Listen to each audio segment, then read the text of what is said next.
জেনে রাখবেন শাস্ত্রের বচন যে চিরকাল ঝগড়া তিনটে জিনিস নিয়ে হয়েছে, ভূমি, রাজ্য, নারী। এই তিনটে ঘটিত ঝগড়া সবসময় হয়েছে। মানে জায়গা নিয়ে মারামারি। তোর জায়গার মধ্যে আমার 2 হাত জায়গা আছে, ও বলছে তোর জায়গার মধ্যে আমার 3 হাত জায়গা আছে। এই নিয়ে মারামারি ঝগড়াঝাটি চিরকাল হয়েছে। রাজ্যে রাজ্যে মানে রাজায় রাজায় দেশ দখল করবে, এই নিয়েই ঝামেলা হয়েছে। আর যেখানেই মেয়ে ছেলেগুলো ঢুকেছে সেইখানেই ঝামেলা হয়েছে। হ্যাঁ, নারী ঘটি, কিছু মনে করবেন না ভাই। আপনি দুটো বড় বড় ভারতবর্ষের যুদ্ধ, দুটোই নারী ঘটিত। রাম রাবণের যুদ্ধ, সেটাও নারী ঘটিত, মানে সীতা। আর কৌরব পাণ্ডবদের যুদ্ধ, সেটাও নারী ঘটিত, দ্রৌপদী। সুতরাং চিরকাল এই তিনটে কারণে ঝগড়া হয়েছে। যাই হোক, আপনারা একটু নিজেদের মধ্যে একটু ম্যানেজ করে নেবেন, কেননা সংকীর্ণ পরিসর তো। যেখানে জায়গা পেয়েছেন মোটামুটি ঢুকে যান, বসে যান, দাঁড়িয়ে যান। যতক্ষণ কষ্ট হবে একটু কীর্তনটা কষ্ট করে শুনে নিন। আজকে ঘন্টা 3 এই যে কীর্তনের অনুষ্ঠান, যতটুকু আমি গাইব, যতটুকু বলবো, আমার কথা নয়, মহাজনদের কথা। তাদের কথা সাধন করার জন্য আমরা এসেছি কীর্তন শুনতে। যতটুকু হৃদয়ের মধ্যে আমরা সঞ্চয় করতে পারবো, জীবনেরই লাভ হবে। এই যে কীর্তন শোনা বা কীর্তন গাওয়া বা শোনার মধ্যে আমাদের কয়েকটি নিয়ম আছে। নিয়ম পালন করে কীর্তন গাইতে হয়, শুনতে হয়। নিয়ম কি? নিয়ম মানে ওই ধুতি পরা আর কপালে তিলক দেওয়া আর মাথায় একটা শিখা রাখা, হাতে জপের মালা নিয়ে সারাক্ষণ নাম জপ করা, এটা নিয়ম নয়। এটা যারা বৈষ্ণব, যারা সাধনা করতে নেমে গেছে, যারা সকল কিছু মায়ার বন্ধন ছিন্ন করে দিয়ে গেছে, তাদের ক্ষেত্রে এটা নিয়ম। যারা সাধারণ সংসারী মানুষ, তারা যদি এটা করতে পারে ভালো, না করতে পারলে মহাভারত অশুদ্ধ হবে না। আপনি যে ওইটাই করলে আপনার ভগবান একেবারে মাথায় তুলে নিয়ে নাচবে, এমন কোনো কথা না। ভগবান মোটামুটি সবাইকে সমানভাবে জায়গা দেন। ভগবানের একটাই শর্ত, যে তুমি যখন আমায় ভালোবাসবে, নিঃশর্ত ভালোবাসা, নিঃস্বার্থ ভালোবাসা, অফুরন্ত প্রেম দিয়ে যদি আমায় ভালোবাসতে পারো, তোমাকে আমি বুকে জড়িয়ে ধরার জন্য আমি গোলক সম্পত্তি থেকে আমি নেমে আসবো তোমাদের কাছে। সেই কীর্তন গাইতে গেলে বা শুনতে গেলে কয়েকটি নিয়ম আছে, যেটা পালন করতেই হয়। সেটা ভেতরের নিয়ম, বাইরের নিয়ম নয়। প্রথম নিয়ম কি? ত্রিনাদপি সুনীচেন। ঘাসের থেকে নিচু করতে হবে মাথা। নিজেকে ঘাসের থেকে নিচু করুন। আমরা এখনকার দিনে এমন একটা সময়ে বাস করছি বাবা, আমরা নিজেদেরকে নিচু নয়, নিজেদেরকে প্রচন্ডভাবে উঁচু দেখতে চাই। কিন্তু উঁচু দেখতে গেলে আগে নিচুটা দেখতে হয়। গ্র্যাভিটি যদি না থাকে, পৃথিবী কিন্তু সূর্যের চারিদিকে ঠিক ঘুরবে না। এটা বিজ্ঞানের ভাষা। গ্র্যাভিটি যদি না থাকে, আপনি যদি সূর্য ছেড়ে দেয়, তাহলে পৃথিবীতে থাকবে না তো, দুম করে গিয়ে কোথায় পড়বে কোনো ঠিক নেই। সূর্যের একটা গ্র্যাভিটি ফোর্স আছে, ওইটা টেনে ধরে রেখেছে পৃথিবীকে। আবার পৃথিবীর একটা গ্র্যাভিটি টান আছে, মাধ্যাকর্ষণ শক্তি, সেটা কিন্তু ধরে রেখেছে চাঁদ। সেটাও আবার সেই গ্র্যাভিটিতে পৃথিবীর চারিদিকে ঘুরছে। তাই নিচু হওয়াটা উঁচু হওয়ার একটা প্রধান লক্ষণ। একটা 10 তলা বিল্ডিং যখন বানায়, দেখবেন উপরটা যতটা শক্ত, তার থেকে অনেক বেশি শক্ত মাটির তলার ভিতটা। ভিত যদি শক্ত না হয়, কখনো উপরেরটা শক্ত হতে পারে না। ওই উপরের যে 10 তলা বিল্ডিংটা, একটু লাইটটা কমাবে, বেশি আলো দিও না, রেজুলেশনটা একটু কম করে দাও। তো এই জন্যে আগে মাথাটা নিচু করতে শিখুন। মাথা উঁচু তো নিশ্চয়ই হবে। যারা মাথা নিচু করেছে তাদেরই মাথা উঁচু হয়েছে। যে আম গাছের ডালে বেশি আম ধরেছে, সেই আম ডালটা চিরকাল নিচের দিকেই গেছে। তাই নিচু হওয়ার চেষ্টা করুন। ত্রিনাদপি সুনীচে। দ্বিতীয় নিয়ম কি? তরোরিব সহিষ্ণুনা। গাছের মতো সহ্য করো। গাছ কেমন সহ্য করে? বৃক্ষ যেমন কাটিলেও কিছু না বলয়, শুকাইয়া মরিলেও কাউরে পানি না মাগয়, যেই যে মাগয় তারে দেয় আপন ধন, ঘর্ম বৃষ্টি সহে আনের করয় রক্ষণ। এই রকম সহ্য ক্ষমতা যদি তুমি তৈরি করতে পারো, তাহলে তোমাদের মধ্যে প্রেম হবেই হবে। 2 নম্বর নিয়ম। 3 নম্বর নিয়ম, অমানি না। নিজের বেশি মান সম্মান রাখলে চলবে না, একটু মান সম্মান কম করো। আমি অতিরিক্ত শিক্ষিত, আমাকে অতিরিক্ত মান দিতে হবে, এইটা সব সময় মনে করলে চলবে না। জীব নিত্য কৃষ্ণ দিয়াস, ইহা ভুলিয়ে গেলা, তে কারণে মায়া পিশাচি গলায় বান্ধিলা। আমরা চাকর হয়ে এসেছি জগতে। কার চাকর? কৃষ্ণের চাকর। আমরা কেবলমাত্র কৃষ্ণের দাস, অন্য কারোর দাস নয়। না টাকা পয়সা, না বড় বড় কোম্পানি, কিছু নয়, আমরা কেবলমাত্র কৃষ্ণের দাস। এই মান সম্মানটা যদি ত্যাগ করতে পারো, তাহলে দেখবে প্রেম তোমার হৃদয়ের মধ্যে হবেই হবে। 3টে নিয়ম। 4র্থ নিয়ম, মান দেন। মান সম্মান প্রদান করতে শেখো। আমার সামনে যে বসেছে, আমাকে সম্মান তাকে দিতেই হবে। তার মধ্যে 10টা খারাপ গুণ আছে, কিন্তু একটা ভালো গুণ তো আছে। ওই একটা ভালো গুণের জন্য তাকে সম্মান দিতে হবে। যদি একটা 5 বছরের বাচ্চার কাছে আমি কিছু নতুন শিখি, সেও আমার গুরুস্থানীয় হয়ে যাবে, সেও আমার গুরু হবে যদি আমি তার কাছে শিখি। এই সম্মান প্রদান করতে হয়। হ্যাঁ, সম্মান প্রদান না করলে ভগবানের চরণে নিজেকে ওই সমর্পিত করা যায় না, নইলে অহংকার বাধা দেবে ভগবানের পথে। হ্যাঁ, ওই জন্যে সম্মানটা দিতে শেখো। সম্মান দিলে সম্মান ঠিক পাবে। এই 4টে নিয়ম, বেশি নিয়ম নয়, জীবনেরই 4টে নিয়ম যদি কেউ মেনে চলে মহাপ্রভুর কথা অনুযায়ী, জীবনে তার প্রেম হবেই হবে, একেবারে 100% গ্যারান্টি। এখনকার দিনের কারোর গ্যারান্টি দেয় না, এখনকার সব ওয়ারেন্টি হয়েছে।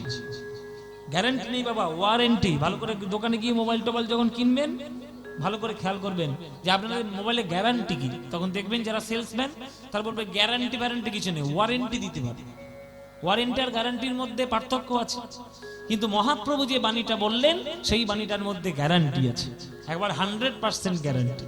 যে তোমরা যদি এই 4টে নিয়ম মন দিয়ে পালন করতে পারো, তোমাদের জীবনে হৃদয়ে আমার রাধা গোবিন্দের মহাব্রজ প্রেম একবার আস্বাদন হবেই, যদি সঠিক নিয়ম মেনে করতে পারো। ওই জন্যে সব সময় মাথা নিচু করো, উঁচু করো না। আমার মাথা নত করে দাও হে তোমার চরণ ধুলার তলে। মাথা নত করে দাও হে তোমার চরণ ধুলার তলে। সকল অহংকার হে আমার ডুবাও চোখের জলে। আমার মাথা নত করে দাও হে তোমার চরণ ধুলার তলে। চরণের ধুলার তলে। ও মায়েরা, পায়ের ধুলো পায়ের কোথায় থাকে? হ্যাঁ, পায়ের ধুলো পায়ের কোথায় থাকে? তলায় থাকে, উঁচুতে থাকে। ভগবানের পায়ের তলায় যে ধুলোটা লেগে আছে, কবি বলছে যে প্রভু, সেই ধুলোটার কত ভাগ্য বলো তো, যে সে তোমার চরণের তলায় জায়গা পেয়েছে। ভগবানের পায়ের তলায় যে ধুলোটা জায়গা পেয়েছে, তার ভাগ্য কত। প্রভু, আমারও ভাগ্যটা সেদিনই প্রস্ফুটিত হবে যেদিন তুমি ওই ধুলোটার তলায় তুমি আমায় পাঠিয়ে দিতে পারবে। হরি বল। ভক্ত পদধূলি, ভক্ত পদ জল, ভক্ত ভুক্ত শেষ 3 মহাবল। বৈষ্ণবের পদধূলি তাহে মোর স্নান কেলি। বৈষ্ণবের নামেতে উল্লাস, তর্পণ মোর বৈষ্ণবের নাম। বিচার করয়ে মনে, ভক্তি রস আস্বাদনে, মধ্যস্থ শ্রী ভাগবত পুরাণ। যে বৈষ্ণবের চরণ ধুলি যদি গায়ে মাখতে না পারো, তাহলে হৃদয়ের মধ্যে প্রেম কখনো হবে না। ভক্তের চরণ ধুলিতে স্নান করো। আমাদের দেশের শিক্ষা, আমাদের দেশের আধ্যাত্মিকতা, আমাদের দেশের দর্শন এতটা উচ্চ স্তর, সেটা বুঝতে গেলে আমেরিকার 100টা জন্ম সময় লাগবে। 100টা জন্ম সময় লাগবে। সারা পৃথিবীতে আমি গ্যারান্টি দিচ্ছি বাবা, যে সারা পৃথিবীতে আমাদের দেশের মতো আদর্শ এবং দর্শনগত শিক্ষা পৃথিবীর কোনো দেশে নেই, কোনো দেশে নেই। কিন্তু দুর্ভাগ্যের ব্যাপার কি জানেন, আমাদের দেশের মানুষগুলোই আমাদের দেশের শিক্ষা চেনেনি। তাই আজকের এই দুরাবস্থা হয়েছে চারিদিকে। নিজেদের দেশের শিক্ষা নিজেরাই যদি না চিনি, তাহলে কে চিনবে? পাড়ার লোকরা সে চিনবে? কেউ চিনবে না। অথচ বিদেশি অনেক যারা সাধক, যারা বিদেশি অনেক বড় বড় দার্শনিক, তারা প্রত্যেককেই আমাদের ভারতবর্ষের শিক্ষা থেকে ইন্সপায়ার্ড, তারা অনুপ্রাণিত। আমরা অনুপ্রাণিত নই। আমরা এখন ভারতে থেকে আমেরিকায় পড়তে যাই, আর আগেকার দিনে আমেরিকা থেকে লোক আসতো ভারতে পড়াশোনা করার জন্য। এটাই দুর্ভাগ্য হয়ে গেছে, কিছু তো করার নেই। যদি আপনার দেশকে আপনি না চেনেন, তাহলে আপনার দুর্ভাগ্য। রবীন্দ্রনাথ চিনেছিলেন? রবীন্দ্রনাথ কি চাইতেন না যে আমাদের দেশ ছেড়ে আমি আমেরিকায় গিয়ে থাকি? চাইতেন বা পারতেন, কিন্তু করেননি। তিনি দেখেছেন আমাদের ভারতবর্ষে যে শিক্ষা, যে আধ্যাত্মিকতা রয়েছে, সারা পৃথিবীতে কোথাও সেই আধ্যাত্মিকতা নেই। আমাদের দেশের আধ্যাত্মিকতা মাথা নিচু করা, চরণধুলার তলে সকল অহংকার হে আমার ডুবাও চোখের জলে। ও মাইরা, যে আয়নায় আপনি মুখ দেখেন, সেই আয়নায় যদি আমি একটু কাদা ঘষে দিই, আর মুখ দেখা যাবে? আমাদের হৃদয় আয়নাতেও ওই রকমের জনম জনমের অপরাধ যুক্ত, কালিমা যুক্ত ময়লা আমাদের হৃদয়ের মধ্যে জমে আছে, দেখতে পাচ্ছি না। তাহলে কি করো? বলে জল দিয়ে পরিষ্কার করো। কোন জল দিয়ে পরিষ্কার করবে? নয়ন জল দিয়ে পরিষ্কার করো। নয়নের জল দিয়ে হৃদয়ে দর্পণ মার্জন করলে সেই চকচকে আয়নাতে ভগবানের শ্রীবদন দর্শন করার মতো সৌভাগ্য উদয় আমাদের হবে। ও মায়েরা, হরিণ দেখেছো? হরিণের সব থেকে সুন্দর জিনিস কোনটা? উল্টো পাল্টা কথা বলো না, এখান থেকে গঙ্গার জলে ফেলে দেবে।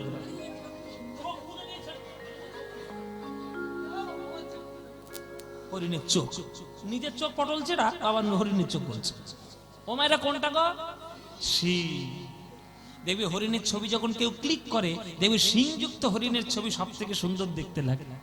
কিন্তু জেনে রাখো, যে সিংটা তার সৌন্দর্যের কারণ, সেই সিংটাই কিন্তু তার মরণেরও কারণ। কেননা বাঘ যখন তাড়া করে, তখন কোনো কিছুতেই আটকায় না, ওই সিংটাই গিয়ে লতা পাতায় জড়িয়ে যায়, আর তখন বাঘ এসে হালুম করে গলার মধ্যে ধরে। হ্যাঁ, ওই জন্যে সিংটা তার সৌন্দর্যেরও কারণ, সিংটা তার মরণেরও কারণ। তাই আত্মসম্মান, আত্মবিশ্বাস, আত্মমর্যাদা এগুলো সিংহের মতো সৌন্দর্য, কিন্তু সেইটা যদি আত্ম অহংকারে বদলে যায়, তাহলে আমাদেরও হবে মরণের কারণ। আপনারে শুধু ঘেরিয়া ঘেরিয়া ঘুরে মরি, পলে পলে আমার মাথা নত করে দাও হে তোমার চরণ ধুলার তলে। মাথা নত করে দাও হে তোমার চরণ ধুলার তলে।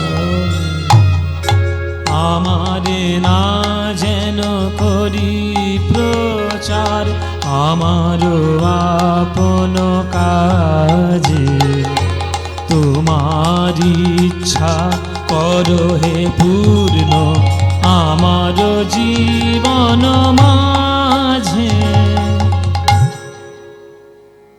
আপনারা যারা গান শুনতে এসছেন, প্রত্যেককে কোনো না কোনো কাজের সঙ্গে যুক্ত। জেনে রাখবেন আর মনে করে রাখবেন, যেটা আপনি করছেন আপনার কোনো যোগ্যতাই নেই, ঈশ্বরের করুণা হয়েছে বলে আপনি এটা করছেন। যে মুচি, তার ঈশ্বরের দয়াতেই কাজটা করতে হবে। যে ইঞ্জিনিয়ার, তাকে ঈশ্বরের দয়াতেই কাজটা করতে হবে। পড়াশোনা তো তুমি না করলে তুমি পাবে না, সেটা তো আলাদা কথা। কর্মণ্যেবধিকারস্তে মা ফলেষু কদাচন মা কর্ম ফল হেতুর্ভু মা সঙ্গস্তনি কর্মণি, এ তো গীতার কথা।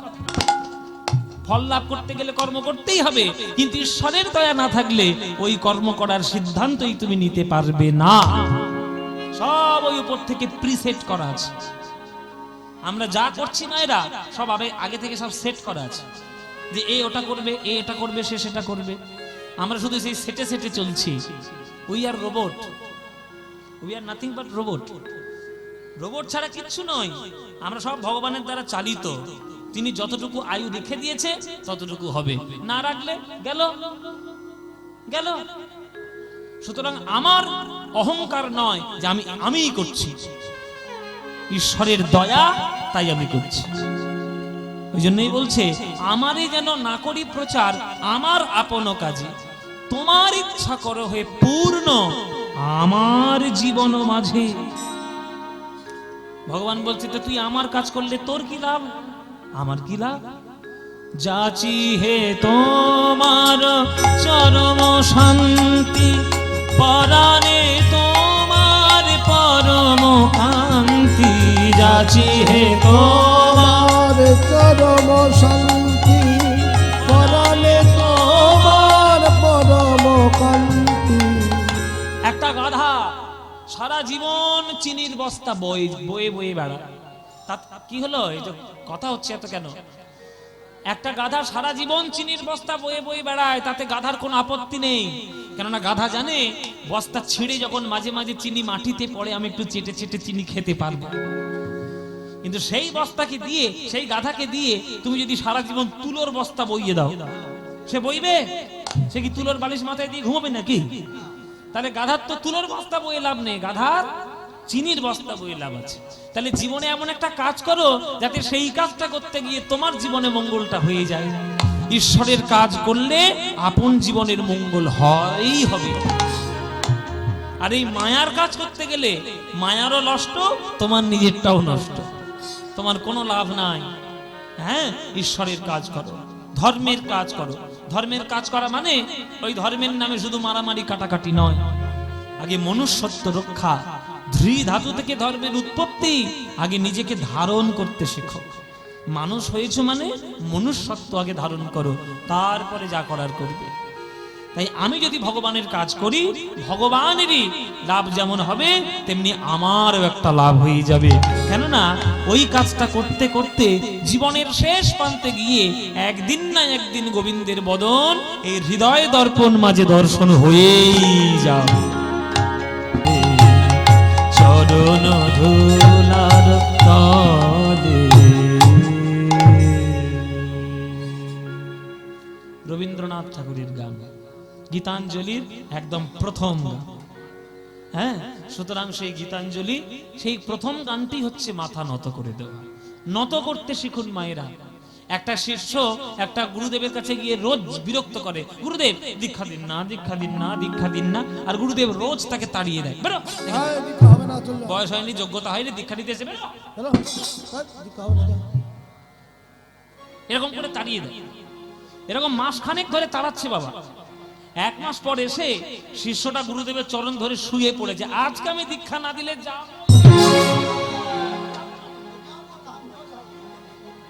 যাব না। গুরুদেবের চরণে শুয়ে পড়েছে। গুরুদেব বলছে, ঠিক আছে আমি তোকে দীক্ষা দিতে পারি, তুই একটা জিনিস আমায় দিতে পারবি? বলে কি? বল কি জিনিস দেবো বলুন গুরুদেব, যা বলবেন তাই দেবো। বলে জগতের সব থেকে নিকৃষ্ট বস্তু আমায় দে, আমি দীক্ষা দেব। সব থেকে খারাপ বস্তু নামাই। গুরুদেব মনে, শিষ্য মনে মনে ভাবছে, বাহ এই তো ভালোই গুরুর পাল্লায় পড়েছি, পয়সা লাগবে না, নিকৃষ্ট বস্তু বলেছে তো ফ্রিতে পাওয়া যায়। চারিদিকে খারাপ বস্তু খুঁজতে শুরু করলো গুরুদেব শিষ্য। এবার যেটাই খারাপ খুঁজতে যায় দেখে তার পিছনে অন্যদিকে একটা ভালো কারণ আছে। ভালো সোজা ভালো খোঁজা সহজ বাবা, খারাপ আর খুঁজে পাচ্ছে না। খারাপ কোথায়, খারাপ কোথায়, নিকৃষ্ট কোথায়, নিকৃষ্ট কোথায়, এই করতে করতে মাস দুয়েক কেটে গেছে। হ্যাঁ, খুঁজে খুঁজে আর পাচ্ছে না, মাথা গরম হয়ে গেছে। বলে আর কি খুঁজবো রে বাবা, খারাপ জিনিস কি? মাঠের মাঝখানে গিয়ে বিষ্ঠা ত্যাগ করতে বসেছে সকালবেলা। হ্যাঁ, সকালের কর্ম সারতে বসেছে। এইবার সকালবেলা বিষ্ঠা ত্যাগ করতে হঠাৎ তার খেয়াল হয়েছে, এই একটা খারাপ জিনিস পেয়েছি। হ্যাঁ হ্যাঁ, এই পেয়েছি, এইটাই হচ্ছে জগতের সব থেকে খারাপ জিনিস, বিষ্ঠা। এর মধ্যে দুর্গন্ধ হয়, এর মধ্যে পোকা হয়, একে যারা ছোঁয় তাদেরকে ছুঁইলে স্নান করতে হয়, এইটা গুরুদেবকে দেবো। এই বলে সে হাতে করে বিষ্ঠাটা তুলতে গেছে। এবার যেই তুলতে গেছে ভেতর থেকে কথা আসছে, সাবধান।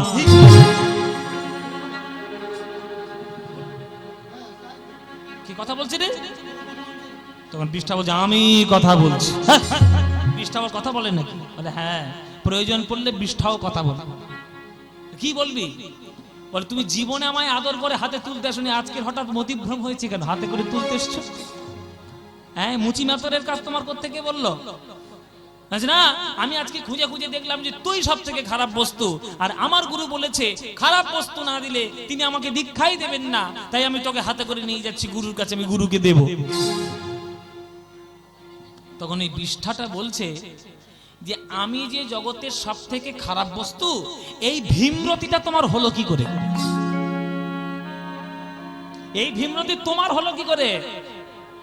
তুমি যে আমায় খারাপ বস্তু বলছো, জানো আমি শূকরের খাদ্য, আমি কত পোকার বাসস্থান,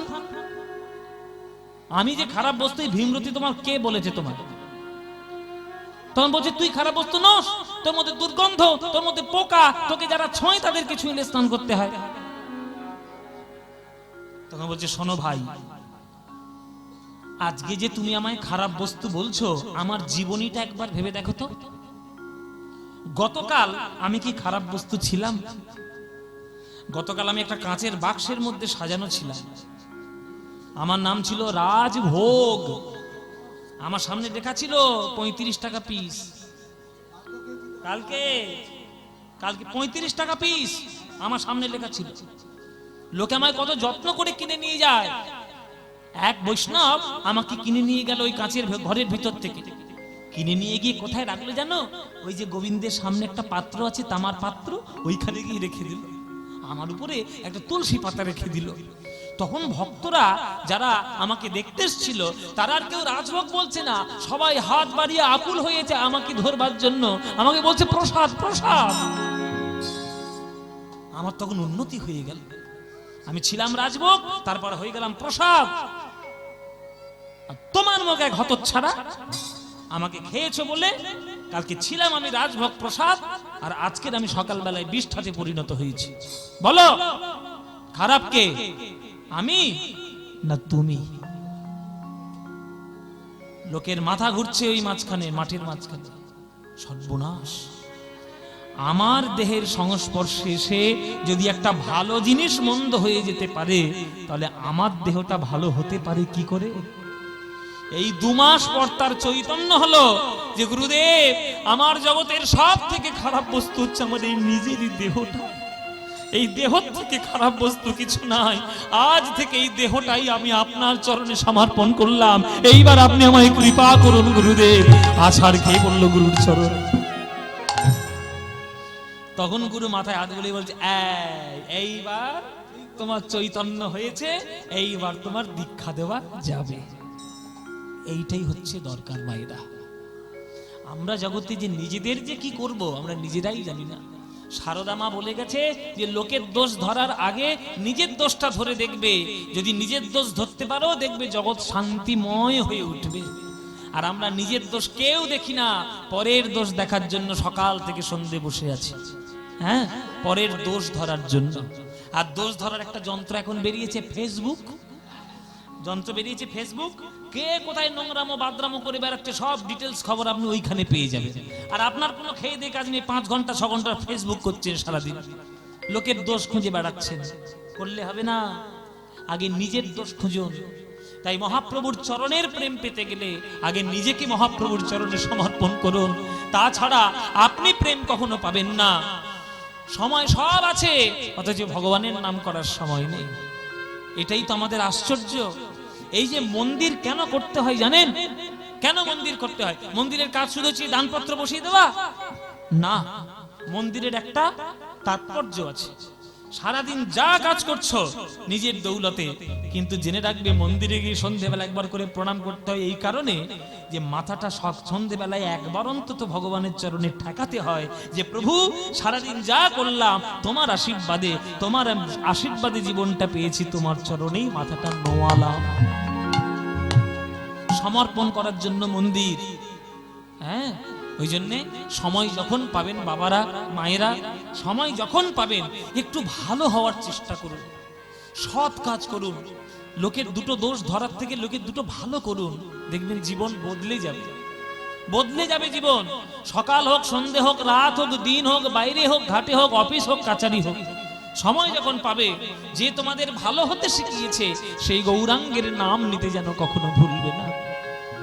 যখন সময় পাবে তখন বলবে ভজ গৌরাঙ্গ কহ গৌরাঙ্গ লহ গৌরাঙ্গের নাম রে ভজ গৌরাঙ্গ কহ গৌরাঙ্গ লহ গৌরাঙ্গে নাম রে। যে জন আমি হঠাৎ করে গানটা ধরে ফেললাম, গানটা গাইবো না বন্ধ করে দেবো? মানে আপনাদের ভালো লাগলেই গাইবো, নইলে বেকার সময় নষ্ট করে লাভ নেই। গাইবো বাবা? ও মায়েরা, তোমাদের ভালো লাগে গানটা? সত্যি বলছো মায়েরা? সত্যি? সিরিয়ালের দিব্যি আমাকে চেনো না, আমি বড় খতরনাক ছেলে। যে আমাকে বলছে যে না না সিরিয়াল দেখি না, কোন দিন ফট করে 7টার সময় ঘরের মধ্যে ঢুকে যাব। আর যদি আমি দেখেছি যে ওই কে আপন আর কে পর হচ্ছে আর ফুল কি হচ্ছে, টিভি ওইখানেই ভেঙে দিয়ে আসবো আমি। হ্যাঁ, তোমাদের কি বলবো মায়েরা, ঘর সত্য বিভীষণ নিয়ে আমি ঘুরছি। যে মনে হয় এ নয়, যদি না দেখে কি করে বললো অনুরাগের ছোঁয়া? হ্যাঁ বল, হ্যাঁ এই আর একটা বিভীষণ, এটা হচ্ছে এক ছোট বিভীষণের বড় বুড়ো বিভীষণ, বলে গীতা LLB। ও মায়েরা, সিরিয়াল বেশি ভাল লাগে না কীর্তন বেশি ভাল লাগে? সত্যি বলছো তো? তাহলে এই যে ভজ গৌরাঙ্গ গানটা গাইছি, গানটা আমার সঙ্গে গাইতে পারবে সবাই মিলে? চলো আজকের আমরা যারা যারা এই ভজ গৌরাঙ্গ কহ গৌরাঙ্গ লহ গৌরাঙ্গের নাম রে এই গানটা আপনারা যারা যারা ভালোবাসেন না, একবার উলুধ্বনি দিন দেখি জোরে।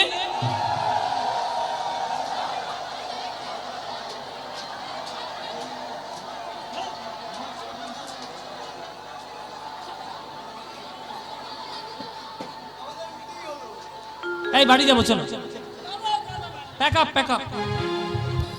সাতকান্ত রামায়ণ পরে সীতারামের ভাসি কি বললাম কি? সিরিয়াল দেখে তো আমি বলেছি যাদের যাদের ভাল লাগে না তারা উলুধ্বনি দাও। উনি উলুধ্বনি দিতে শুরু। এই এই এই এই তো লজ্জা করে না, ঠাকুর রয়েছে সামনে, এখানে বলছে ভুল হয়ে গেছে, বলে ভাবের গতি দিবে। ও মায়েরা, ভুল হয়েছে তো? হয়েছে ভুল, স্বীকার করছো? আচ্ছা তাহলে এবার শুধরে নাও। যারা যারা এইবার গানটি ভালোবাসো এইবার উলুধ্বনিটা তারাই দাও।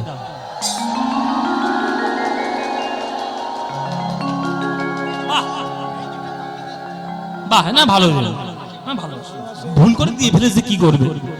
আচ্ছা ভালো যখন বাসো, বাবারা ভালোবাসো তো নাকি? বাবারা ভালোবাসেন তো? এই গৌরাঙ্গের নাম যেসব বাবারা ভালোবাসেন, বাবার একবার হাত তুলে বলুন দেখে, নিতাই গৌর হরি বল। বাহ, এই তো সবাই ভালোবাসে।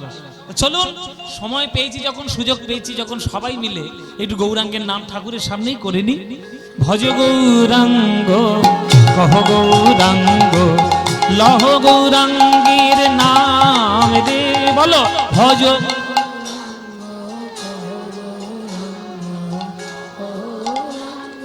বাহ, ভজ গৌরাঙ্গ কহ গৌরাঙ্গ লহ গৌরাঙ্গের নাম রে, বলো।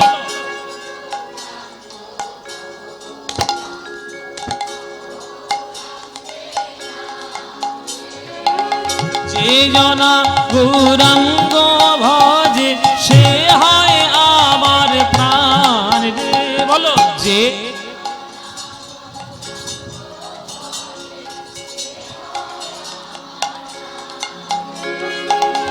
প্রভাত কালে হা গৌরাঙ্গ যে বলে একবার রে, প্রভাত কাল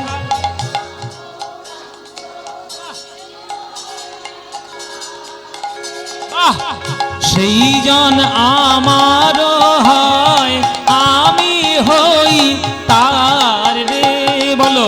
সে জন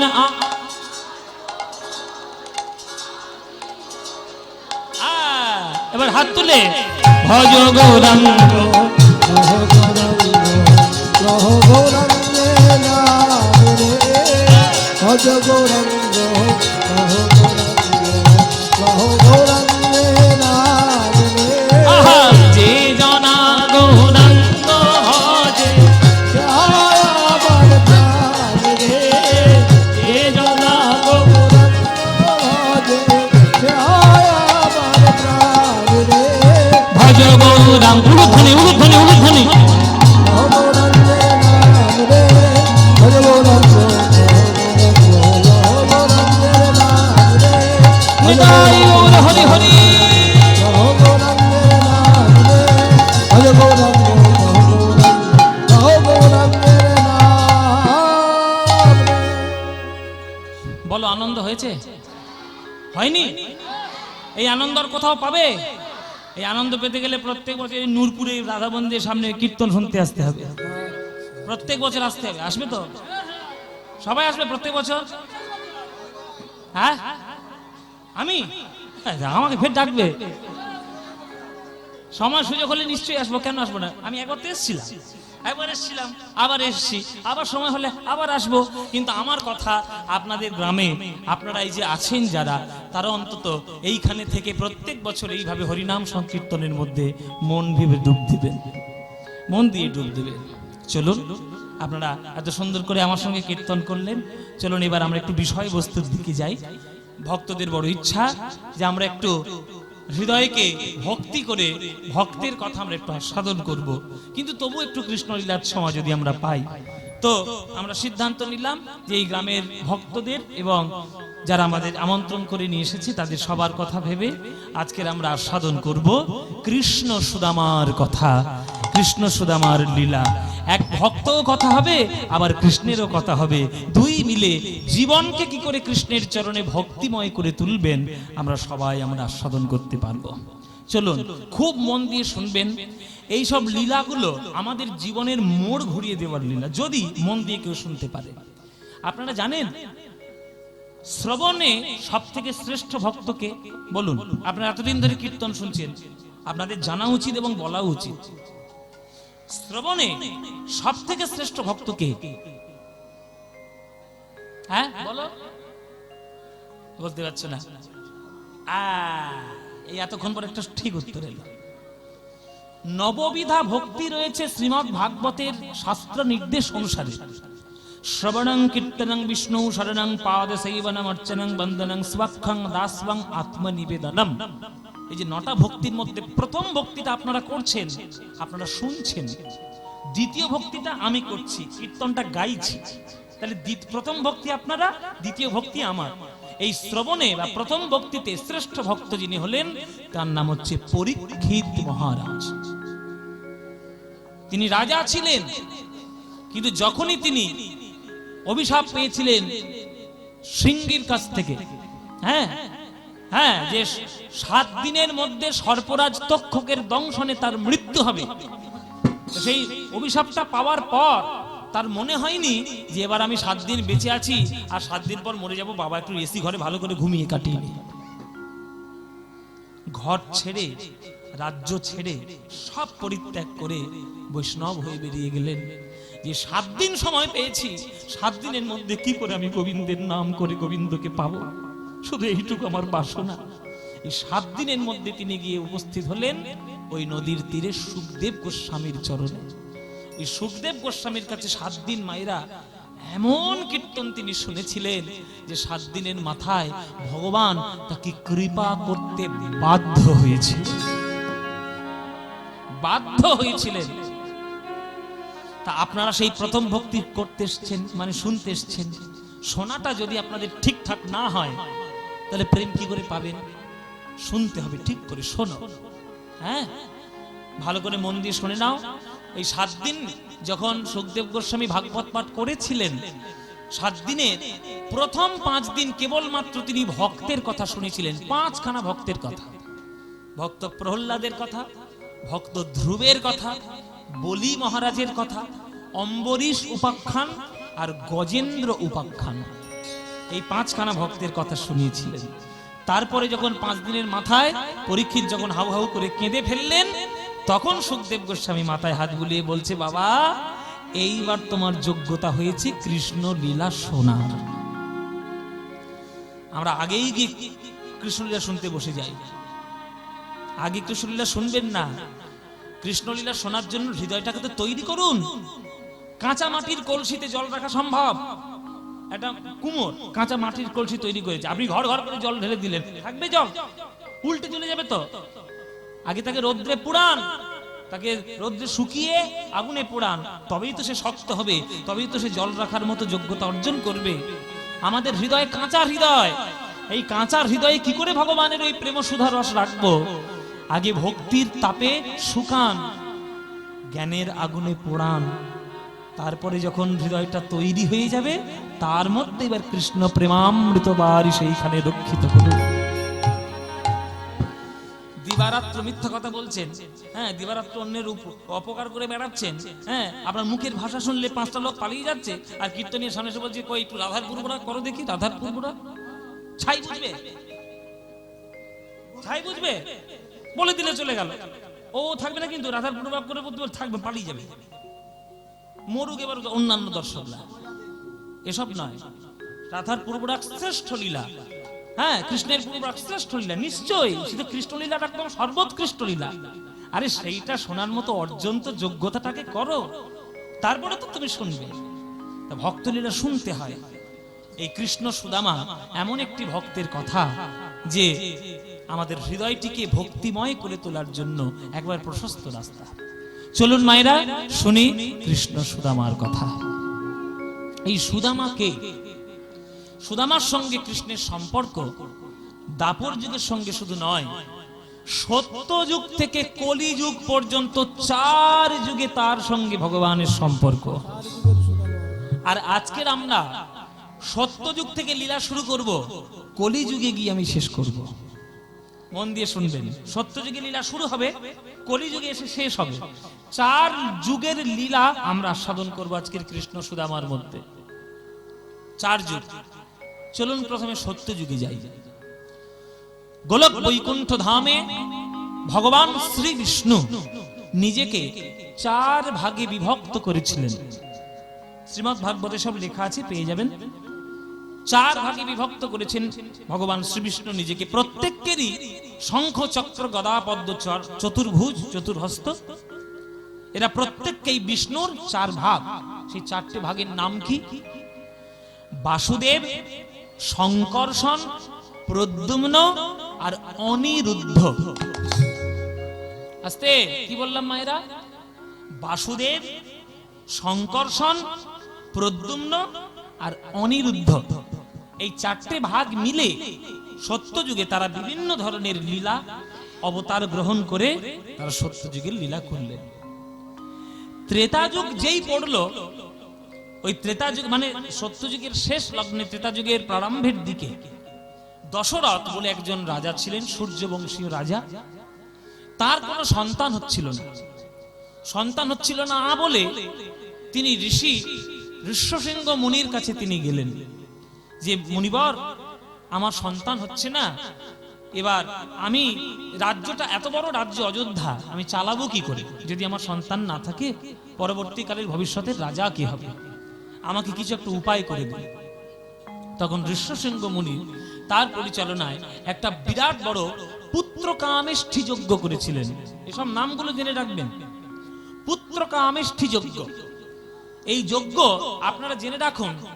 এখনকার দিনের আধুনিক বিজ্ঞানীদের মতো আগেকার দিনের ঋষি মুনিরাও কিন্তু ছিলেন বিজ্ঞানী।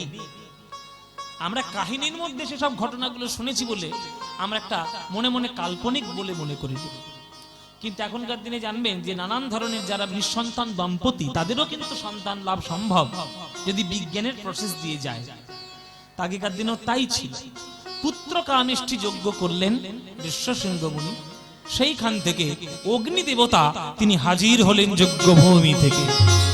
হাতে নিয়ে এলেন একটা যজ্ঞের চরুর বাটি। ওই চরুটা, যজ্ঞের চরুটা দশরথের হাতে দিলেন।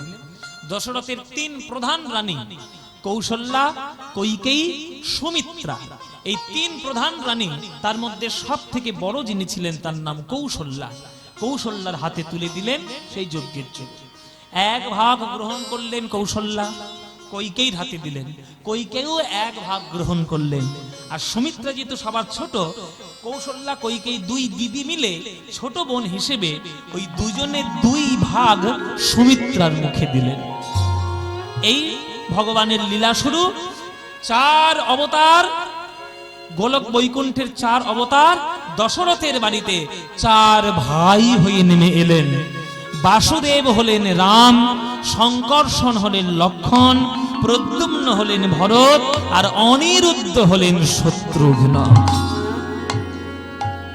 চার ভগবান নেমে এলেন, চার ভাই রূপে। ত্রেতাযুগ শুরু হয়ে গেল, রামচন্দ্রের লীলা শুরু হয়ে গেল। এইখান থেকে সুদামার প্রসঙ্গটা তৈরি হবে, এইখান থেকে সুদামার প্রসঙ্গ তৈরি হবে।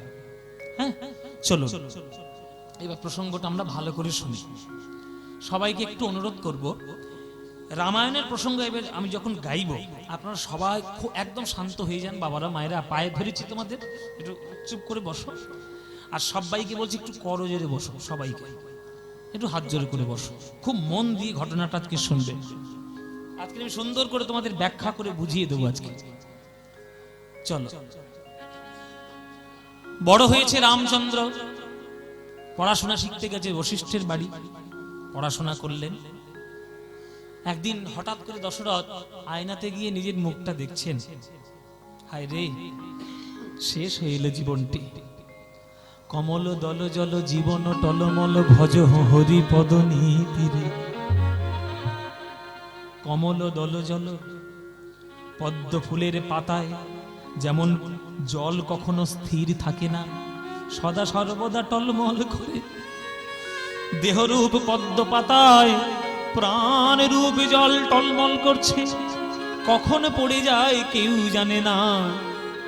তাই এইবার থেকে তো বানপ্রস্থ নিতে হবে, বন গমন করে ভগবানের নাম করতে হবে। কিন্তু রাজ্যটা দেখবে কে গো? একটা উত্তরাধিকারী ঠিক করে দিয়ে যায়। গুরুদেব, গুরুদেবকে বশিষ্ঠ মুনি। গুরুদেব, আপনার চরণে একটু শরণাপন্ন হয়েছে। বলো রাজা, কি হয়েছে? আমার সময় হয়ে আসছে গুরুদেব, বৃদ্ধ হয়ে যাচ্ছি, যাওয়ার সময় নিকট। আপনি আমায় বলে দিন, আমার এই চার পুত্রের মধ্যে কোন পুত্র সেরা, যাকে আমি রাজ্যের দায়িত্ব দিতে পারব? বশিষ্ঠ বলছে, তোমার পুত্রের মধ্যে আমি বিভেদ সৃষ্টি করতে চাই না, তোমার চার পুত্রই সমান ভাব। কিন্তু যোগ্যতার নিরিখে যদি তুমি বিচার করো, তাহলে কেবল মাত্র আমি উপদেশ দেব, হ্যাঁ, রাম হচ্ছে যোগ্য উত্তরাধিকারী। যাও, রামচন্দ্রের রাজ্যাভিষেক ঘোষণা করো। ঢাক ঢোল পিটে গেল রাজ্যময়। এই, কাল হবে রামের রাজ্যাভিষেক। চারিদিকে প্রচার করে দাও, শুভস্য শীঘ্রম, শুভ কাজে দেরি করতে নেই, প্রচার করে দাও। অযোধ্যাবাসী, রাম রাজা হবে, রাম রাজা হবে। অনেক দিনের মনের বাসনা, মনের কথা বলেছে রাজা। এই, উৎসব শুরু কর, উৎসব শুরু কর।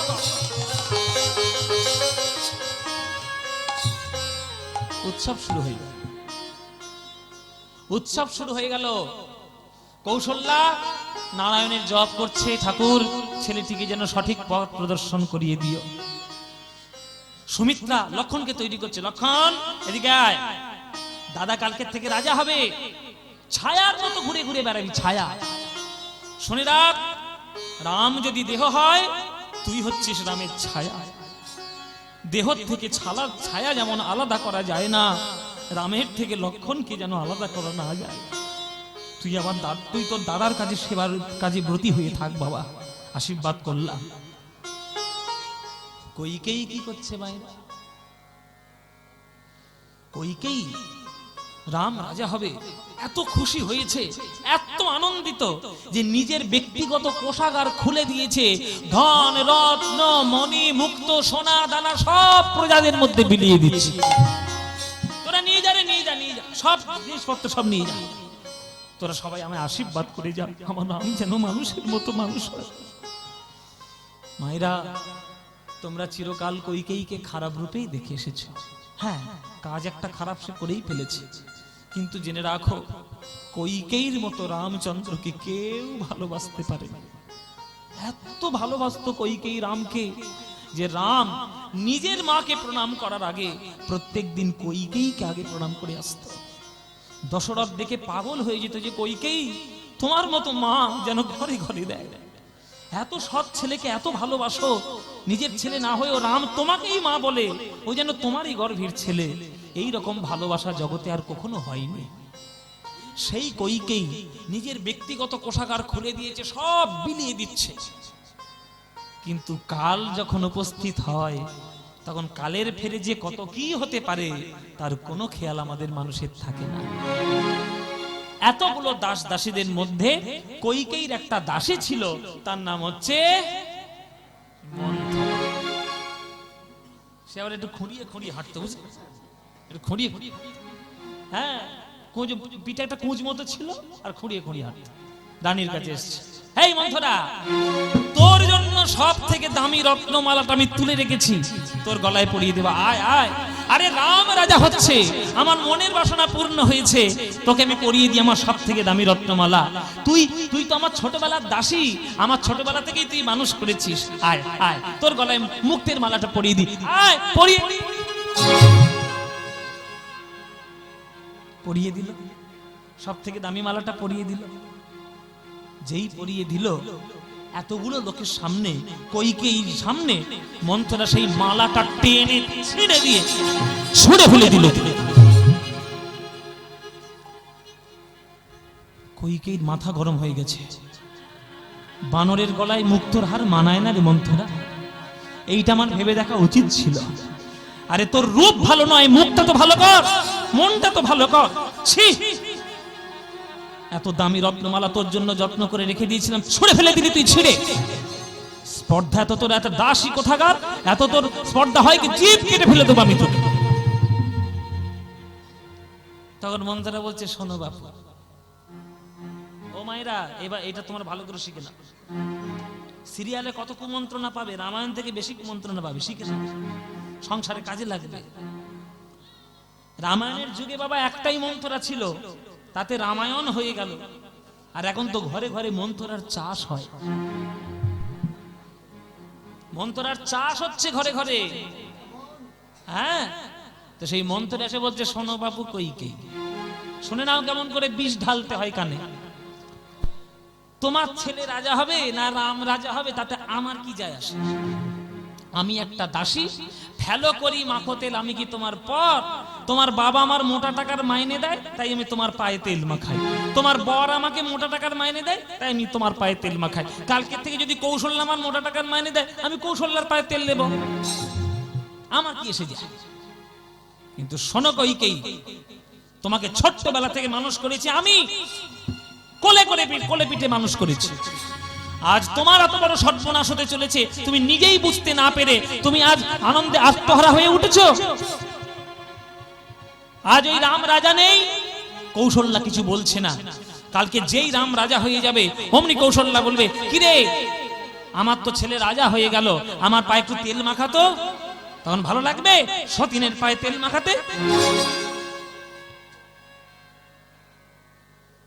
এই কুমন্ত্রণা দিতে শুরু করলো, কুমন্ত্রণা দিতে দিতে দিতে দিতে ওই কইকেয়ীর কানটা এত বিষাক্ত হয়ে উঠল যে যে রাম ছাড়া তার দিবারাত্র যায় না, সেই রাম হয়ে গেল তার জীবনের চরম শত্রু। গোসাগরে গিয়ে খিল দিলেন।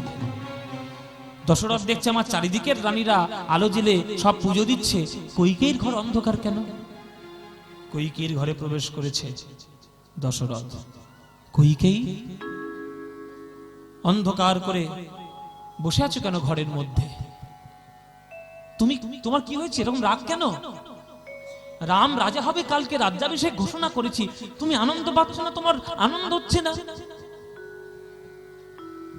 তখন কইকেয়ী বলছে, আমার আনন্দ আপনি চান নাকি? নিশ্চয়ই, তোমার আনন্দ চাইবো না আমি? তোমার থেকে আমাকে কে ভালো চেনে? তুমি বলো কইকেয়ী, সবার মধ্যে আমি তোমাকে কত ভালোবাসি। শোনো রাজা, আমার সুখ যদি আজকে পেতে চান, দুবার আপনার জীবন রক্ষা আমি করেছি, আর দুইবার আপনি আমাকে প্রতিজ্ঞা করেছিলেন সব থেকে দামি বস্তু দেবেন। সেই দিন আমি কিছু চাইনি, আজ সময় এসেছে, চাওয়ার সময় এসেছে। আজ আমাকে দুটো বর দিতেই হবে, বলো দেবে কিনা? যদি দিতে পারো তবেই আমি সুখী হব, তবেই আমি সুখী হব। কি বর? আমার প্রথম বর, কালকের রাজ্যাভিষেক হবে, তবে রামের নয়, আমার ছেলে ভরতের রাজ্যাভিষেক হবে। আর আমার দ্বিতীয় বরে ভরতের পথের কাঁটা রূপে রাম যাতে না থাকতে পারে, তাহলে রামকে 14 বছরের জন্য বনবাসে চলে যেতে হবে।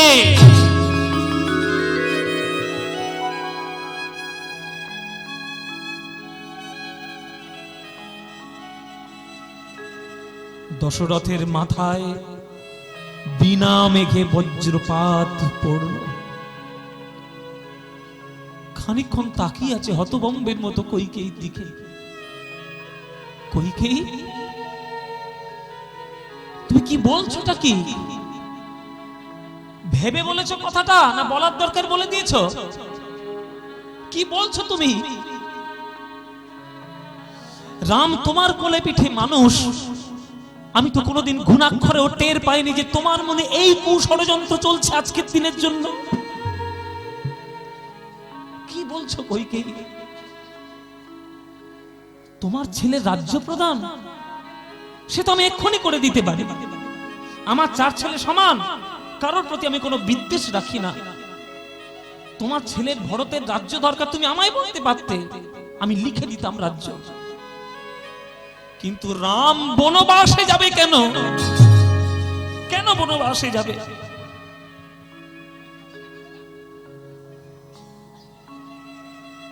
অবাক হয়ে গেছেন দশরথ।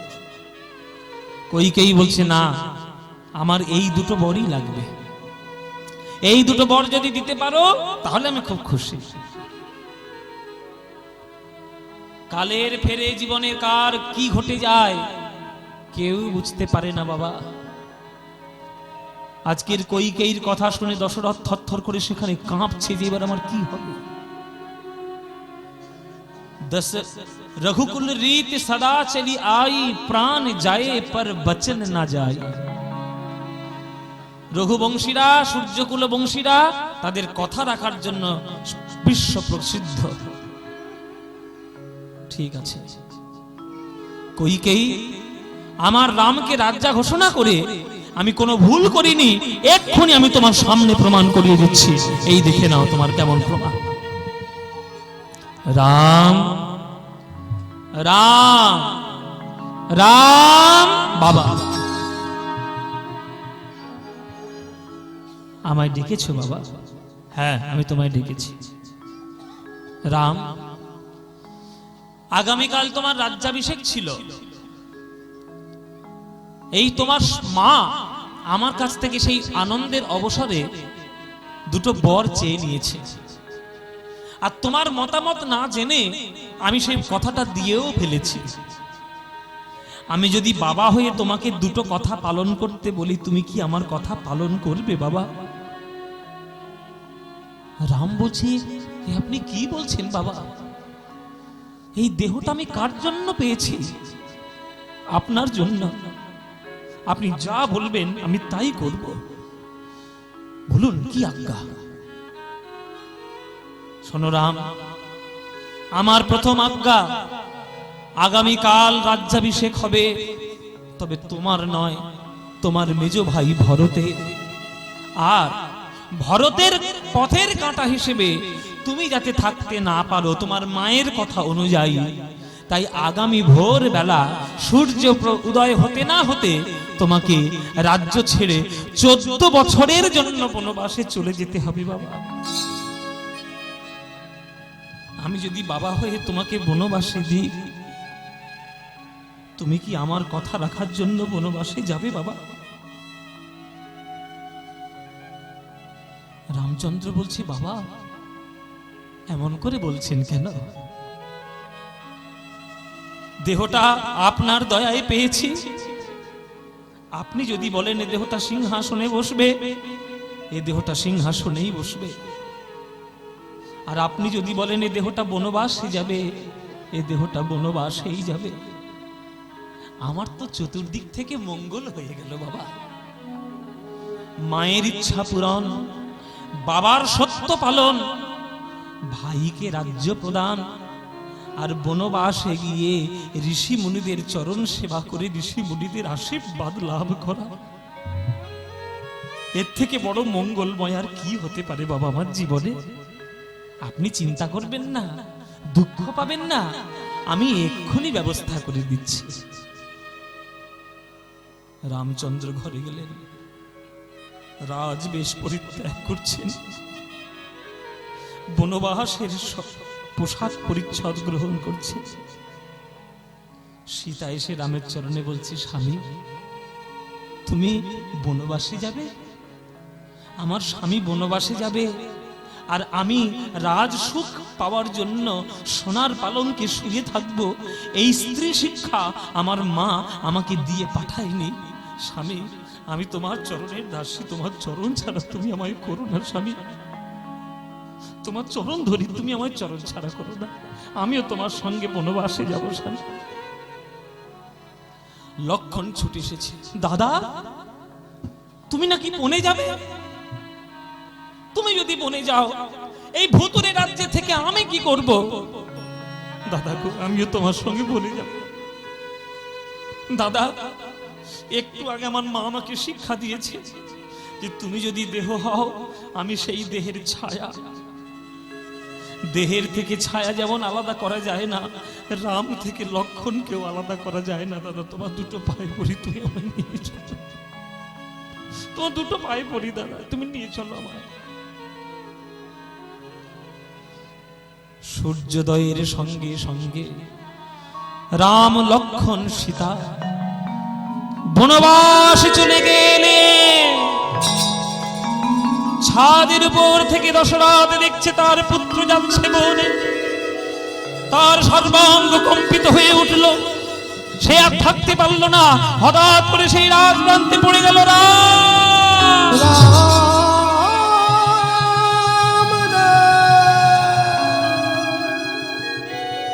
পুত্র শোকে তার মৃত্যু হবে, এই অভিশাপ সে পেয়ে রেখেছিল অন্ধমুনির কাছ থেকে।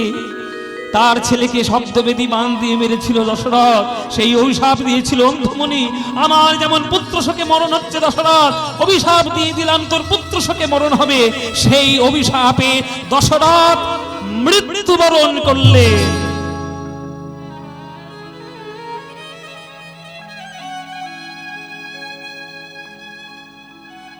ভরত বাড়ি ছিল না বাবা, ভরত মামার বাড়িতে ছিল। বাড়ির খবর শুনে হঠাৎ চলে এলো তার মামার বাড়ির থেকে। এসে দেখছে বাড়িটার বাড়ি নেই, বাড়িটা শ্মশান হয়ে গেছে। কে করেছে আমার রাজ্যের এই দশা? কে করেছে? অযোধ্যাবাসী বলছে, নাটক করো না ভরত, তোমার মাকে গিয়ে জিজ্ঞেস করো। ওই এক মেয়ে হতে এই পুরো রাজ্যটা সর্বনাশ হয়ে গেল। মা, তুমি করেছো এই কাজ? ছি ছি ছি ছি ছি ছি ছি, তোমাকে মা বলতে আমাকে ঘেন্না করছে আজ। তোমার যদি এই মনে ছিল এই বদনামের ভাগী যদি আমাকে করাবে, তাহলে আমার জন্ম মাত্রই মেরে ফেলোনি কেন? গুরুজন যদি করে অপরাধ, আমাদের উচিত তার সেই প্রায়শ্চিত্ত করা। তুমি করেছো অপরাধ, আমি করব প্রায়শ্চিত্ত। যে রামচন্দ্রকে তুমি তাড়িয়ে দিয়েছো, সেই রামচন্দ্রকে টেনে আমি সিংহাসনে বসাবো। ছুটে চললেন চিত্রকূট পর্বতের কাছে, রামচন্দ্রের চরণে আছাড়ে খেয়ে পড়লেন। বড় দাদা, তুমি কি মনে করো তোমাকে ষড়যন্ত্র করে আমি সিংহাসন থেকে সরিয়ে দিয়েছি? দাদা গো, ওই কথা ভাববার আগে যেন আমার মাথায় শতবার বজ্রপাত করে। দাদা গো, তোমার দুটো পায়ে পড়ে তুমি ফিরে চলো দাদা, তোমার দুটো পায়ে পড়ে ফিরে চলো। ভরত, আর কিছু করার নেই ভাই। আমি বনবাস গ্রহণ করেছি বাবার আজ্ঞায়। বাবা যত দিন বেঁচে ছিল তার আজ্ঞা পালন করেছি, তার আজ্ঞা তো অমান্য করতে পারবো না। বাবা তো নেই, আমি ফিরতে পারবো না ভরত। 14 বছর পরেই ফিরবো। তুমি ফিরবে না দাদা? তোমার দুটো পায়ে পড়ি, তুমি ফিরে চলো। না, ফিরতে পারবো না ভাই। বেশ, ফিরতে যখন পারবে না, তাহলে চরণের ওই খড়ম দুটো তুমি আমার মাথায় তুলে দাও। তোমার সিংহাসনে বসার যোগ্যতা আমার নেই, তোমার ওই সিংহাসনে তোমার খড়ম রেখে আমি 14 বছর রাজত্ব করে দেব দাদা। কিন্তু তোমার চরণ ধরে আমি কথা দিয়ে গেলাম, যদি 14 বছরের একদিন দেরি হয়েছে আসতে, বাড়িতে এসে দেখবে ভরতের মরা মুখ দেখবে তুমি।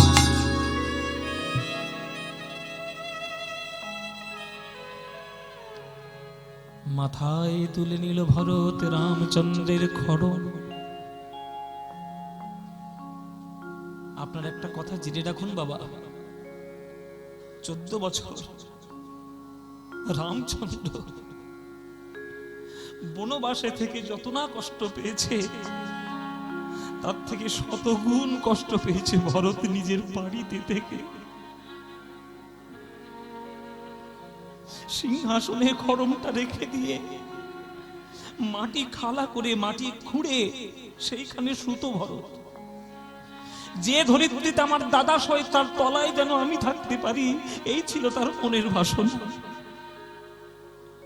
14 বছর পর রামচন্দ্র ফিরে এসেছে। আজ রাম রাজা হবে, তাই খুশিতে যে যা চাচ্ছে তাকে তাই দিয়ে দিচ্ছে। দূরে ভরত দাঁড়িয়েছিল, রামচন্দ্র আস্তে আস্তে করে ভরতের কাছে গেছে। ভরত,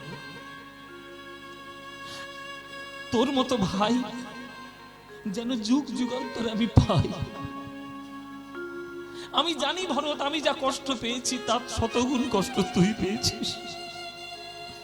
আজ এই খুশির দিনে তুই যা চাইবি আমি তোকে তাই দিয়ে দেবো। ভাই তুই বল তোর কি চাস।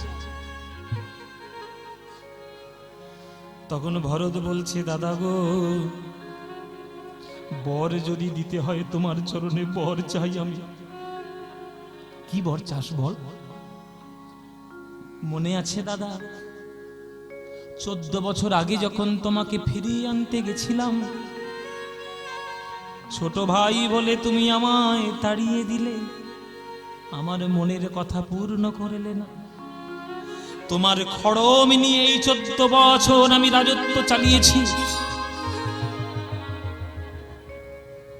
তাই দাদা গো, তোমার চরণে আমার প্রার্থনা, ছোট ভাই বলে তুমি আমায় ফিরিয়ে দিলে, আর এই 14 বছরে কত নতুন নতুন তোমার বন্ধু হয়েছে, তাদের কথা সমস্ত কিছু মেনে নিলে।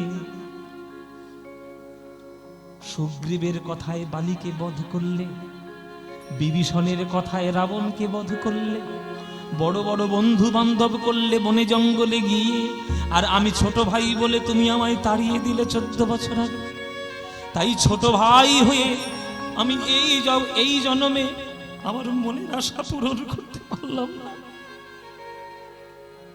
তাই দাদা তোমার দুটো পায়ে পড়ি, আগামী জন্মে যখন আমি জন্ম নেব, আর যেন আমাকে ভাই করে জন্ম দিও না, তোমার বন্ধু করে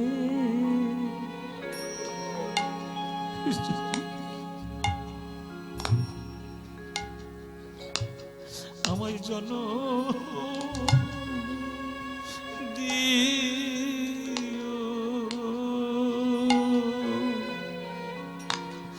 আমায় বন্ধু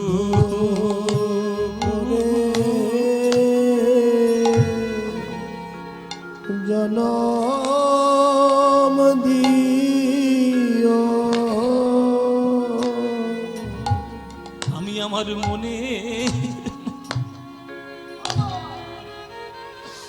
মনের মতো সেবা করব, আমায় বন্ধু করে জনম দিও। আমি আমার মনের মতো সেবা করব। তখন বাধা দিলেও আমি শুনবো না গো,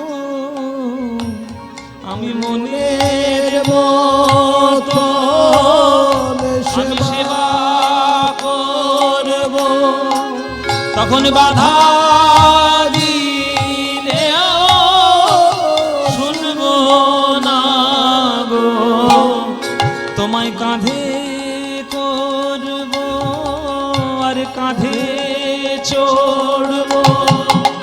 মনের মতো সেবা করব। তখন বাধা দিলেও আমি শুনব না গো, মনের মতো সেবা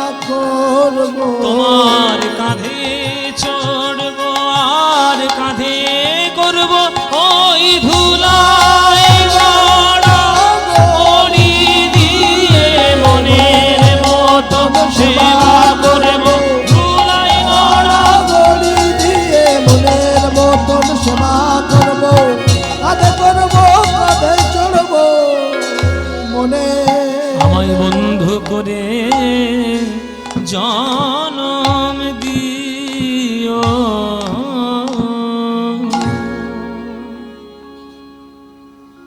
রামচন্দ্র বললেন তথাস্তু তথাস্তু। আমার বন্ধু হয়ে জন্ম নিলেই তুই যদি তোর মনের ইচ্ছা পূর্ণ করতে পারিস, আমি তোর হাত ধরে কথা দিলাম ভাই, দাপর যুগে আমি হব কৃষ্ণচন্দ্র আর তুই হবি আমার প্রাণের বন্ধু সুদামা।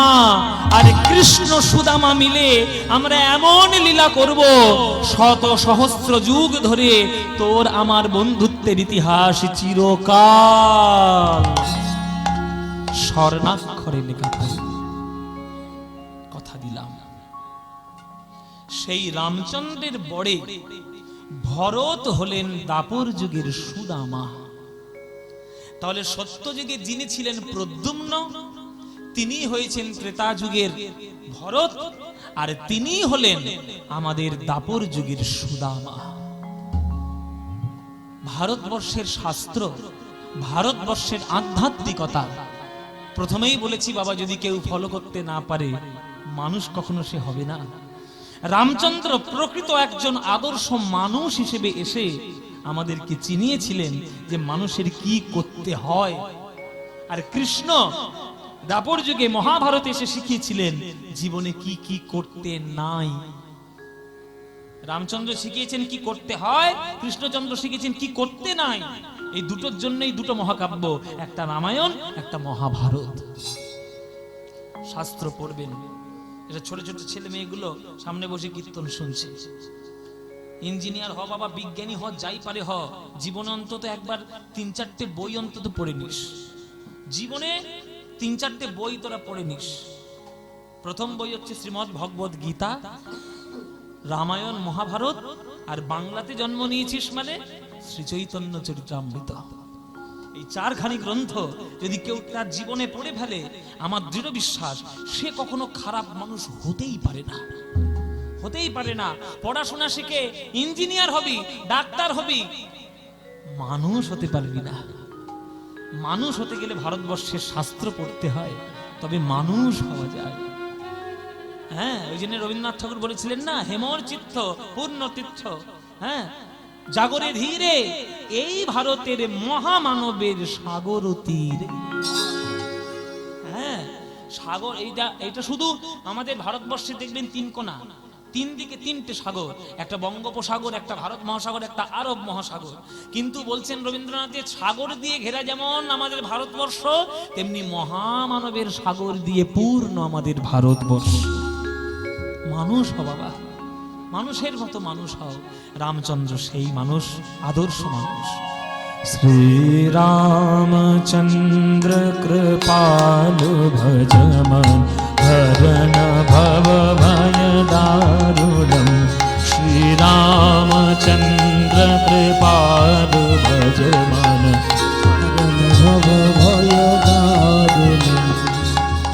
রামচন্দ্রের বর্ণনা হলো মানে ওই রামায়ণের ঘটনা বললাম, ওই জন্য একটা রামচন্দ্রের গান ধরেছি। গানটা গাইবো? গাইবো বাবা? রামচন্দ্রের ওই জন্য একটা গান ধরলাম। রামচন্দ্রের গান ধরেছি বলে আবার অন্য কিছু মনে করবেন না। হ্যাঁ, চলুন, রামচন্দ্রের একটা গান, ভজন। এই ভজনটা রচনা করেছেন তুলসীদাস। তুলসীদাসের লেখা একটি ভজন। শ্রীরামচন্দ্র কৃপালু ভজমন হরণ ভব ভয় দারুণম। শ্রীরামচন্দ্র কৃপালু ভজমন হরণ ভব ভয় দারুণম। নব কঞ্জলোচন কঞ্জ মুখধর কঞ্জ পদ কঞ্জারুণম। শ্রীরামচন্দ্র কৃপালু ভজমন হরণ ভব ভয় দারুণম। শ্রীরাম শ্রীরাম শ্রীরাম শ্রীরাম। কন্দর্প অগণিত অমিত ছবি নব নীল নীরজ সুন্দরম। পটপীতমানঃ तडित रुचि शुचि नौमि जनक सुतावर श्री रामचंद्र कृपालु भजवन हरण भव भय दारुणम श्री रामचंद्र कृपालु भजवन हरण भव भय दारुणम। বলছে কি कंदर्प अगणित अमित छवि नव नील नीरद सुंदरम पट पीत मानहु तडित रुचि शुचि नौमि जनक सुतावरम। গানটা গাইতে হবে না, বললেই আনন্দ, বললেই আনন্দ। দেখুন গানটা কি অপূর্ব লেখা। এসব সাহিত্য কোথায় পাবেন ভারতবর্ষের মাটি ছাড়া। শ্রী রাম, দেখুন গানের মধ্যে তাল করে দেওয়া আছে, তাল অন্য জায়গায় খুঁজতে হবে না, তিনি তাল দিয়েই লিখেছেন। শ্রী রামচন্দ্র কৃপালু ভজ মন হরণ ভব ভয় দারুণ নব কঞ্জ লোচন কঞ্জ মুখ তর কঞ্জ পদ কঞ্জারুণ अंदर्प अगणित अमित छवि नभ नील नीरद सुंदरम पट पीत मानहु तडित रुचि शुचि नौमि जनक सुतावरम।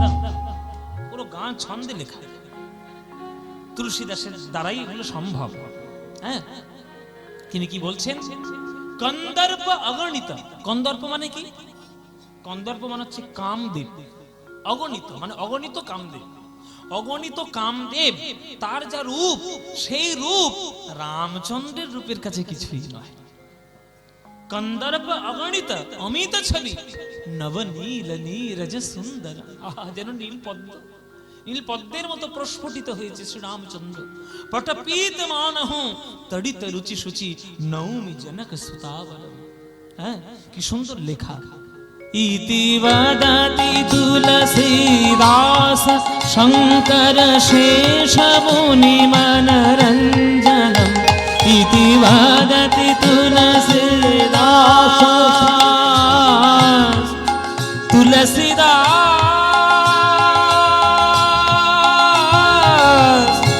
তুলসীদাস তুলসীদাস তুলসীদাস তুলসী দতি তুলসী তুলসীদাস শঙ্কর শেষ মুনি মনোরঞ্জন। মদ মনি নিধনি নিধনি নিধনি ধনি ধনি দপ মদ পম পম গরি নিধনি রে গ মদ নি রে গরি গরি সনি রে সনি ধনি মদ সা মদ সা মদ সনি সা ভগতি তুলসী দাস শঙ্কর শেষ মুনি মনোরঞ্জন। মদদ মদদ নি ধনি নি ধনি নি ধনি দপ মদদ মদদ নি নি সনি ধনি দপ মদ পম গম গম মদদ মদ মদ নি রে ধনি সা সা মদ নি রে ধনি সা সা মদ নি রে ধনি সা সা ভগতি তুলসী দাস শঙ্কর শেষ মুনি মনোরঞ্জন। মম हृदय कंज निवास को कामादि खल तल गंजनम। श्री रामचंद्र हरि बोल हरि बोल हरि बोल हरि बोल। हरण भव भय दारुणम श्री रामचंद्र कृपालु भजवन हरण भव भय दारुणम। हलन श्री राम श्री राम श्री राम श्री राम श्री राम श्री राम श्री राम श्री राम। बोलो न मर्यादा पुरुषोत्तम भगवान श्री रामचंद्र की जानकी जानकी नाथ दीनबंधु সবার মনোরঞ্জনকারী ভগবান শ্রী রামচন্দ্র কি। দশরথ নন্দন রঘুকুল ভূষণ শ্রী রামচন্দ্র কি। শ্রীরাম শ্রীরাম। রামচন্দ্রের আশীর্বাদ মাথায় নিলাম। এইবার আমরা দাপর যুগে গিয়ে কৃষ্ণ লীলা মানে কৃষ্ণ সুদামার লীলাটা এবার আমরা দেখব। সুদামার বাবার নাম ছিল মটুক, আর মায়ের নাম ছিল রচনা দেবী। রচনা দেবী আর মটুকের পুত্র হচ্ছে সুদামা। সেই সুদামার সঙ্গে যে লীলা, অভূতপূর্ব লীলা। আস্তে বন্ধু কাকে বলে? এই যে আবার শুরু করেছে সেই পোস্তের ঝগড়া। এরা কেন যে আসে আর এই বন্ধু কাকে বলে? এই, বন্ধু এই পকেটে পকেটে। পকেটে আবার কি বন্ধু? হ্যাঁ, আহা হা হা। কত বড় শিক্ষা দিচ্ছি দেখে নাও। তাহলে বন্ধু কাকে বলে? বলে মোটা নোট। তবে কথাটা খারাপ বলেন। এখনকার দিনে পয়সায় পকেট যার ভরা, দেখবেন বন্ধুর আর লাইন পড়েছে পুরো ওরগ্রাম থেকে পুরো নূরপুর পর্যন্ত। এই বন্ধু ওঠ। হ্যাঁ, ওরগ্রাম থেকে নূরপুর মোটামুটি 14 কিলোমিটার রাস্তা। লাইন ধরে ধরে বন্ধুর লাইন পড়েছে, বলে ওর বাড়িতে পয়সা আছে, একটু বন্ধু হয় যা। এই বন্ধু